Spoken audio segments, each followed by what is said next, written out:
வணக்கம்,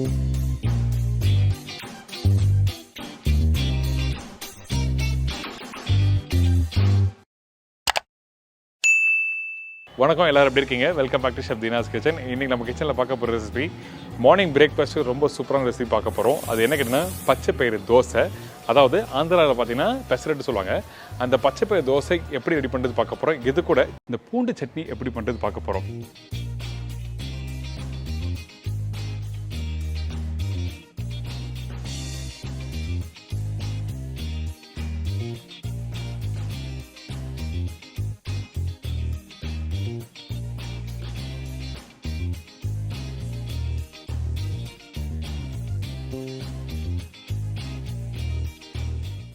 பச்சைப்பயிறு 1 கப்பு, அதாவது 200 கிராம். பச்சை அரிசி 1/4 கப்பு, அதாவது 60 கிராம்.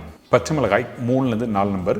இஞ்சி 20 கிராம். சீரகம் 1/2 டேபிள் ஸ்பூன். கருவேப்பிலை சிறிதளவு. கொத்தமல்லி தேவையான அளவு. உப்பு தேவையான அளவு.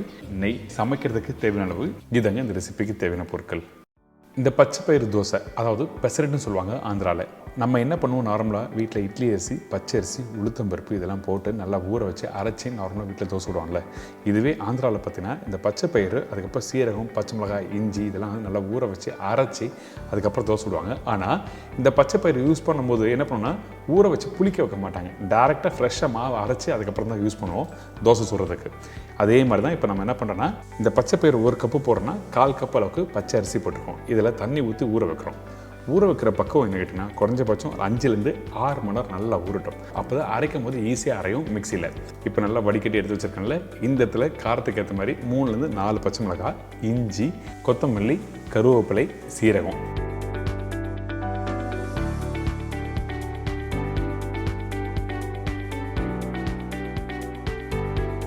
இதெல்லாம் போட்ட பிறகு நல்லா அரைக்க ஆரம்பிச்சிருங்க.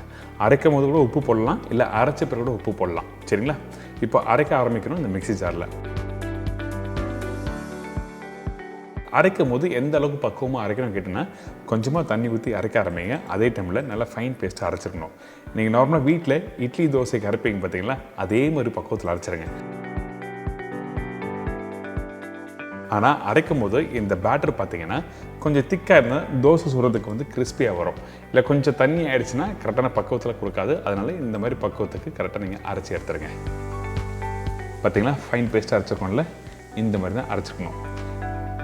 மார்னிங் பிரேக்ஃபாஸ்ட்டுக்கு வந்து ரொம்ப ஒரு ஹெல்த்தியான ரெசிபி. நீங்கள் வீட்டில் சட்டுன்னு நீங்கள் பண்ணலாம்.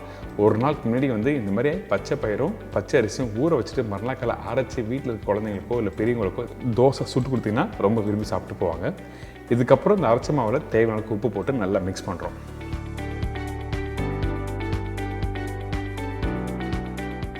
மிக்ஸ் பண்ணி முடிச்ச பிறகு பேட்டரோட டெக்ஸ்டர் இந்த மாதிரி தான் இருக்கணும்.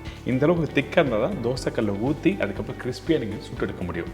அடுத்தது தோசைக்கல் சீசனிங் பண்ணணும். கொஞ்சம் ஆயில், கொஞ்சம் வெங்காயம் போட்டு நல்லா தேய்ச்சிங்கன்னா அந்த கல் ப்ராப்பராக சீசனிங் ஆகிடும். அதுக்கப்புறம் நம்ம என்ன பண்ணுறோம், ஒரு கரண்டி மாவு எடுத்து அழகாக ஊற்றி நல்லா கிறிஸ்பியாக எடுத்திங்கன்னா சூப்பரான பச்சைப்பயிறு தோசை ரெடி. பார்த்தீங்களா? இந்த இடத்துல நீங்கள் டாப்பிங் நீங்கள் விருப்பப்பட்டால் போடலாம். அதாவது டாப்பிங்னா எந்த மாதிரி டாப்பிங் கேட்டிங்கன்னா, வெங்காயம், பச்சை மிளகாய், இஞ்சி இந்த மாதிரி நல்லா பொடிசாக கட் பண்ணிவிட்டு அந்த வெங்காயத்தை கொஞ்சம் வதக்கிட்டு அதுக்கப்புறம் இந்த மாவில் மேலே டாப்பிங்கை போட்டு சாப்பிட்டிங்கன்னா ரொம்ப சூப்பராக இருக்கும்.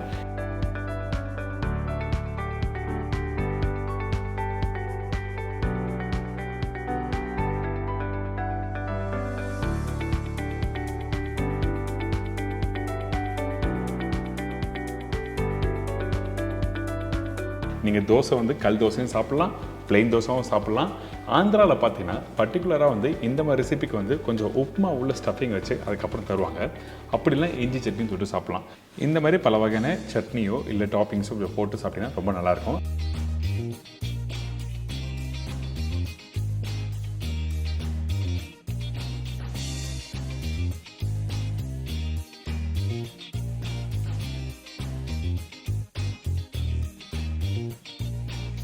அடுத்தது நம்ம பூண்டு சட்னி எப்படி பண்ணுறது பார்க்கலாம். அந்த ரெசிபிக்கு தேவையான பொருட்கள் பார்க்கலாமா? பூண்டு சட்னிக்கு தேவையான பொருட்கள்: பூண்டு 100 கிராம், காய்ந்த மிளகாய் 12லேருந்து 15 நம்பர், புளி ஒரு சின்ன துண்டு, உளுத்தம்பருப்பு 2லேருந்து 3 டேபிள் ஸ்பூன், கடுகு தாளிப்புக்கு தேவையான அளவு, கருவேப்பிலை தேவையான அளவு, சால்ட் டு டேஸ்ட், நெல்லெண்ணெய் சமைக்கிறதுக்கு தேவையான அளவு. இதுதாங்க இந்த பூண்டு சட்னிக்கு தேவையான பொருட்கள். இந்த பூண்டு சட்னி பண்ணுறதுக்கு ஃபஸ்ட்டு நம்ம என்ன பண்ணுறோன்னா நம்மக்கிட்ட இருக்க அந்த பூண்டும் காஞ்ச மிளகாய் இதெல்லாம் போட்டு நல்லா அரைக்க போகிறோம். இந்த பூண்டு உரித்து தான் போடணும் அவசியம்லாம் இல்லை. ஒரு சின்ன குவான்டிட்டி பண்ணுறேன்னா உரித்து போடலாம். கொஞ்சம் அதிகமான குவான்டிட்டி பண்ணுறேன்னா அந்த டைமில் தோல் உரிக்காத பூண்டு போட்டு நீங்கள் அரைக்க ஆரம்பிக்கலாம்.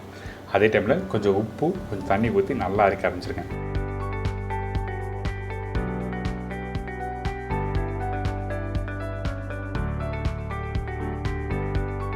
இந்த மாதிரி அரைஞ்சி வர டைமில் நம்ம என்ன பண்ணுறோம், கொஞ்சம் புளி சேர்க்க போகிறோம். அதுக்கு முன்னாடி எப்படி அரைஞ்சிருக்கு பாரு. இந்த மாதிரி ஓரளவுக்கு நல்லா அரைஞ்சி வந்துருக்கணும். அதனால் அதிகமான தண்ணி ஊற்றி அரைக்க வேண்டாம். ஃபஸ்ட்டு கொஞ்சமாக ஊற்றி நல்லா அரைச்சிருங்க. இதுக்கு பிறகு கொஞ்சம் புளி போட்டிருக்கேன். இந்த புளி முக்கியம், ரொம்ப இம்பார்ட்டன்ட். எதுக்காக கேட்டிங்கன்னா, கொஞ்சம் காரம் இருக்கிற இடத்துல கொஞ்சோண்டு புளி போட்டோன்னா உங்களுக்கு அந்த டேஸ்ட் நல்லா எடுத்து கொடுக்கும். அந்த புளிப்புத்தன்மை, பூண்டு, காரம் இது எல்லாமே சேர்த்து சாப்பிடும்போது அருமையாக இருக்கும். இப்போ நல்லா ஃபைன் பேஸ்ட்டாக அரைச்சாச்சா? ஃபைன் பேஸ்ட்னால் ஒரு 90% அளவுக்கு அரைச்சிருக்கலாம். இதுக்கு பிறகு நம்ம என்ன பண்ணுறோம், 2லேருந்து 3 டேபிள் ஸ்பூன் உளுத்தம் பருப்பு சொல்லியிருக்கேன். இந்த உளுத்தம் பருப்பை எந்த அளவுக்கு ஸ்லோ ஃப்ளேம் வச்சு வறுக்க முடியுமோ அந்த அளவுக்கு ஸ்லோ ஃப்ளேம் வச்சு வறுத்துருங்க. இந்த உளுத்தம் பருப்பு ரொம்ப ரொம்ப இம்பார்ட்டன்ட் இந்த ரெசிபிக்கு. கொஞ்சம் கடக்கு முடக்க இருந்தால் தான் இந்த ரெசிபி கம்ப்ளீட் ஆன பிறகு சாப்பிடும்போது சூப்பராக இருக்கும். அதனால் ஸ்லோ ஃப்ளேம் வச்சு இந்த உளுத்தம் பருப்பை இந்த மாதிரி கரெக்டாக வறுத்து எடுத்துருங்க.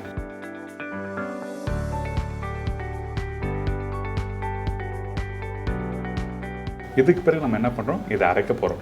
அரைக்கிற பக்குவம் என்ன கேட்டிங்கன்னா, கரெக்டாக ஒரு 80 to 90% அளவுக்கு அரைச்சிக்கணும். ஃபைன் பவுடரை அரைச்சிருக்கக்கூடாது. ஃபைன் பவுடரை அரைச்சின்னா சாப்பிடும்போது மாவு மாதிரி போய்டும். அதனால் கொஞ்சம் குறைன்னு இருக்கணும்.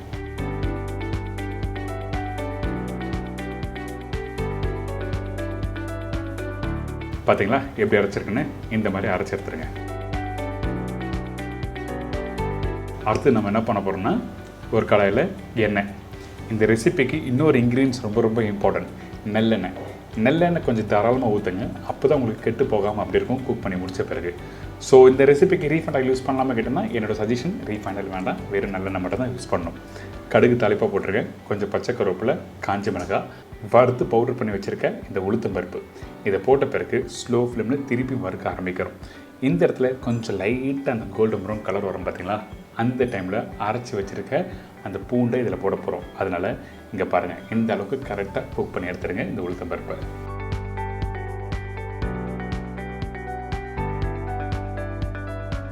இப்போ நம்ம என்ன பண்ணுறோம், அரைச்சி வச்சுருக்க அந்த பூண்டு, காஞ்ச மிளகாய், புளி இது எல்லாத்தையும் ஒன்றா போட்டு நல்லா மிக்ஸ் பண்ணுங்கள். அந்த எண்ணெயோடு நல்லா மிக்ஸ் பண்ணும்போது அந்த ஆயில் நல்லா அப்சர்வ் பண்ண ஆரம்பிக்கும். கொஞ்சம் வேகிறதுக்கு டைம் எடுக்கும். அதாவது குறைஞ்சபட்சம் ஒரு 5லேருந்து ஒரு 8 நிமிஷம் டைம் எடுக்கும். அதே டைமில் ரொம்ப கெட்டியாக வச்சு குக் பண்ணால் கொஞ்சம் கஷ்டமாக இருக்கும். அது என்ன கேட்டேன்னா, அந்த கெட்டியான இந்த சட்னி வந்து மேலே தெளிக்க ஆரம்பிக்கும். அதனால் கொஞ்சமாக தண்ணி ஊற்றி குக் பண்ண ஆரம்பிங்க.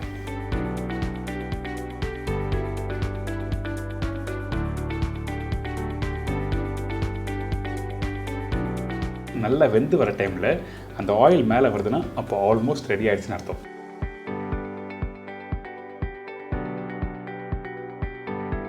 இப்போ நம்ம என்ன பண்ணுறோம், கடைசியாக இன்னும் கொஞ்சம் நல்லெண்ணெய் ஊற்றி திருப்பி ஒரு 2 நிமிஷம் நல்லா குக் பண்ணிட்டு அதுக்கப்புறம் எடுத்து வச்சிங்கன்னா சூப்பராக இருக்கும் இந்த பூண்டு சட்னி.